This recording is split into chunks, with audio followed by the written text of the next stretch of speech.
welcome back. We are here with Dr. Lisa Strohman. It's just so important during the pandemic, but actually for the rest of this in fact, child's life. If you have not caught her previous episodes with us, please listen to them. They are so amazing. And she also has a great TED Talk as well. So let's talk about the psychology of technology. I became horrified as a child psychiatrist when they unleashed this technology on our society with virtually no neuroscience study or no psychological study. And just like you said, 1987, Atari came into my house. My son was 11, and he wouldn't stop with it.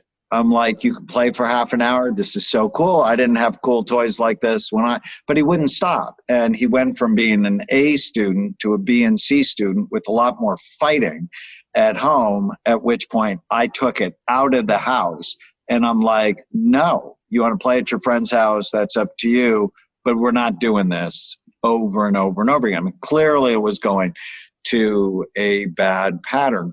And then in 1997, Nintendo produced a Pokemon cartoon in Japan where there was an explosion on the cartoon of red, white, and yellow lights at 4.5 flashes per second, which is actually a seizure frequency. And all of a sudden, 729 Japanese children went to the emergency room with new onset seizures. And I'm like, okay, somebody should be paying attention. We cannot unleash this technology on unsuspecting, developing minds without somebody saying stop. And you had talked about, your experience with Atari. Teach us more about the psychology behind technology. So, I mean, it's very calculated. I think that when you look at even back before we had big gaming platforms and things like that, it's like we were creating interface in the business world where licenses happened and we only had access. And so it's been this evolution where we are creating dependency upon the technology in to me, like very suspicious ways. So in school systems, for instance, like we're granting and giving kids access to Google Suite or, Chromebooks or, and so, but you look at that and you're creating a consumer for life.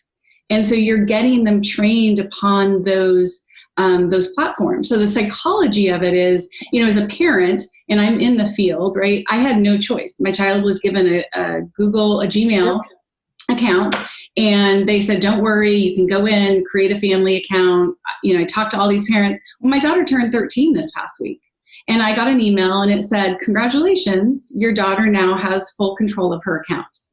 Just wanted to let you know so think about that. So my daughter is competent, capable, but she's an authentic 13-year-old. She doesn't have devices. She's a kid, and we haven't had a conversation, but they just opened it. So what if I had a developmentally challenged child who maybe had a developmental age of 7 and her chronological age gave her 13? There's no thoughtfulness forward on the psychology of how do we make parents aware? How do we understand that the industry is going after our young children for their data, for their patterns, for their loyalty on these platforms? And that's the part that I think it is an unfair battle. Food is the same thing. When I gave my TED Talk, I met somebody who worked for Kellogg's, and she said I was a nutrichemical engineer. And I said, well, what did that mean? And she said, I was creating powders to put on the cereals to make them addictive. Right. And so I thought, when she met me, I was talking about how technology laces in these same screen refreshes and colors and all of those things. Those are some of the psychology tricks. Like it's the same exact thing. So, simply turning your phone to grayscale. If you've never done that before, I would say to all of your followers and listeners to try that. If you go into your settings and you turn off the color and make it to grayscale, you will find out very quickly it is not as interesting of an item to look at, because the psychology of how that lights up your brain is very different. Oh, that's interesting. So I have a question. So we're talking about some of the gaming devices, which I don't know if this is true in other homes, but in our home, we've got my daughter and my 2 nieces, so all girls.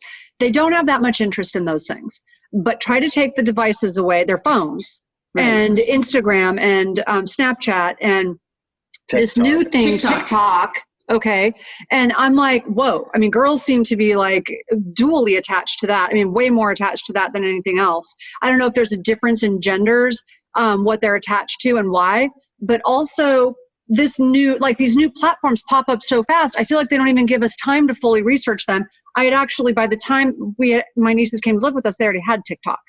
And so I was like, I don't know that much about TikTok. I'm not sure about this. And by that, my daughter sees it and she like signs up for an account before I even realize it. And then I find out that you're selling them all of your information, right? So they own all of your information when you sign up for those. And I'm like, wait, I don't like this. And by then they're all completely attached to it. Now you've got a battle on your hands. Right. And TikTok is an international server, international company. So we have no control. They can edit, they can modify, they can republish it. Absolutely. Yeah, it's just crazy. So is there a difference in genders? And what about some of these new platforms? There definitely, there definitely is. I think that, again, girls mature faster than boys. They end up going through puberty a little bit earlier, a little bit younger. The platforms that the girls are going into are all really looking at how do we portray and project ourselves, and how do we get affirmation from the world back.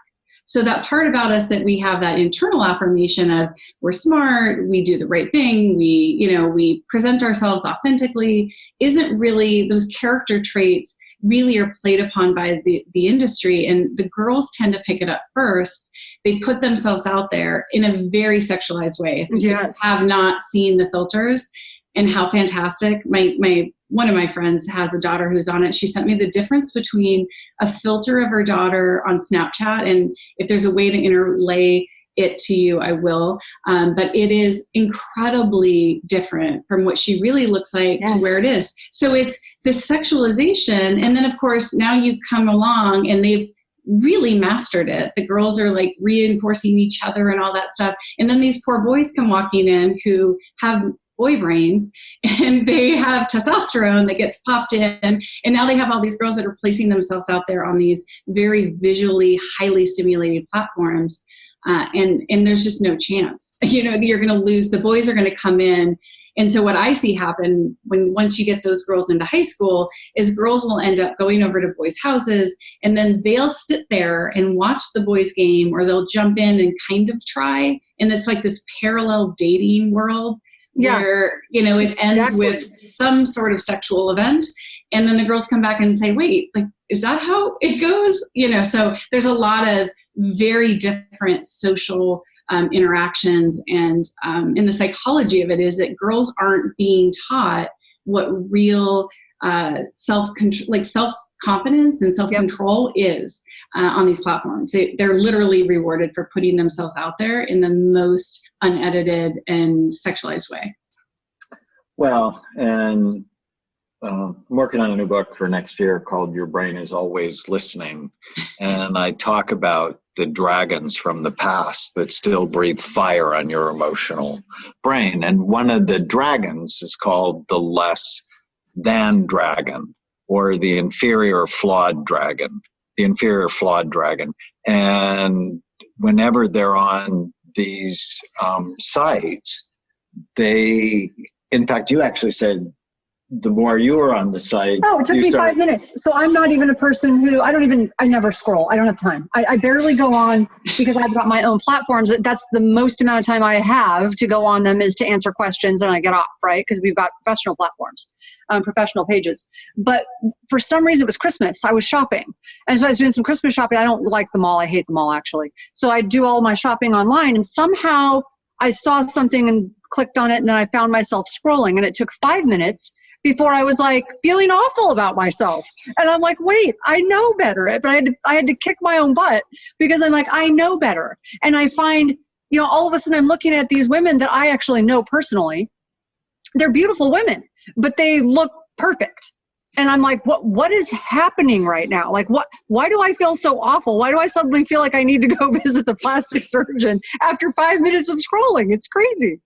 Right. And, Yeah. and I think that actually may be driving this epidemic rise of suicide in teenage girls, because they feel inferior. They feel flawed when they look in the mirror and then they see what are on these social media sites. My daughter says it all the time. She's like, I don't understand why all these girls, right now she's homeschooled, but the school she went to, she's like, why do they all look so perfect? I'm like, honey, supermodels don't look like supermodels. You need to remember that. Like, supermodels don't look like supermodels.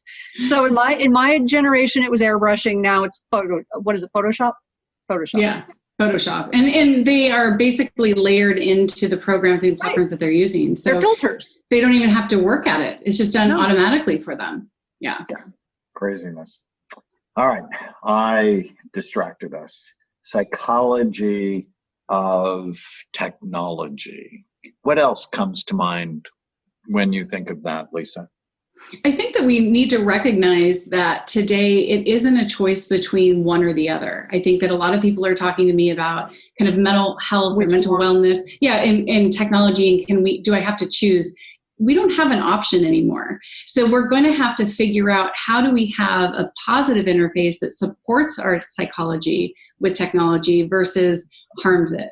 So exactly, Tana, like you just said, like, how do we manage our own understanding and see ourselves going down that slippery slope and understand what our psychology is? Because we all have sprinkles of something. So if you have OCD, or if you have a little bit of anxiety or depression, like, you're going to get triggered in ways through these devices or these platforms. So the psychology of understanding that technology is constantly influencing us, and that really, even if you're not on it, and there was a great study the London School of Economics did, and they went in and they had 140,000 students, and all they did simply was take the cell phone, the personal device, away from the kids.